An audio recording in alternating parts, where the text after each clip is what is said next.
दिन हो या रात HWG न्यूज रहेगा आपके साथ। हमारे लेटेस्ट वीडियो के लिए बने रहे हमारे साथ। मालवणी परिसरात गोवा येथून आणलेल्या भारतीय बनावटीच्या पिस्तूल व 4 जिवंत काडतुसेसह एक इसम पोलिसांच्या ताब्यात। पोलीस उपनिरीक्षक दीपक हिंडे व निगराणी पथकाने गस्त दरम्यान आरिफ इस्माईल सहा यास पकडले। सदर इस्माविरुद्ध मालवणी पोलीस ठाण्यात शस्त्र कायद्याखाली गुन्हा नोंद। तपास सुरू असून यशस्वी कारवाई वरिष्ठ अधिकाऱ्यांच्या मार्गदर्शनाखाली करण्यात आली।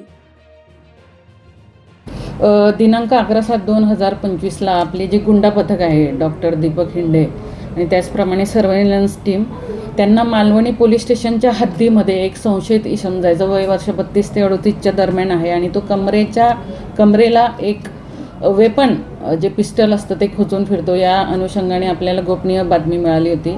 त्याची शहानिशा करता आपली टीम गेली असती। मवा देसाईचं जे ग्राउंड आहे त्याच्या फुटपाथवर आपल्याला तो संशयित मिळून आला। त्याला प्रॉपर आपण ट्रॅप करून त्याला आपण आपल्या ताब्यात घेतलं। त्याला ताब्यात घेतल्यानंतर आपण 2 पंजांसमक्ष त्यांची ज्यावेळेस अंग झडती घेतली त्यावेळेस आपल्याला एक सिल्वर व काळ्या रंग असलेली एक बनावटी पिस्टल मिळून आलेलं होतं। त्याची जवळपास आपण 75,000 किंमत आणि 4 जिवंत काडतुसे आहे ज्यांची 4,000 आपण किंमत लावलेली आहे। आणि अटक आरोपी जो आहे तो आरिफ इस्माईल शहा वय वर्ष 35 आहे, तो राहणारा रत्नागिरीचा आहे। या गुन्ह्याच्या अनुषंगाने तत्काळ आपण गुन्हा दाखल केलेला आहे 842/2025।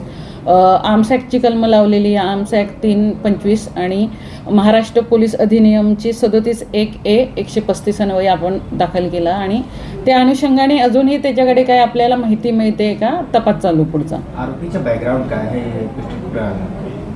आरोपीचं जे बॅकग्राऊंड आहे तो राहणारा रत्नागिरीचा आहे आणि तो सध्या बोरिवलीला होता आणि तो मालवणी पोलीस स्टेशनच्या हद्दीमध्ये तो वेपन विकण्यासाठी आलेला होता। त्याच्यावर आणखी काही गुन्हे दाखल आहेत का या अनुषंगाने आपण आता पुढचा तपास करतो आहोत। यापूर्वी काही केस दर्ज आहे का आपल्याला? त्याचा आता पूर्व अभिलेख काढणं आपलं काम चालू आहे, असेल तर लगेच आपल्याला माहिती देतो।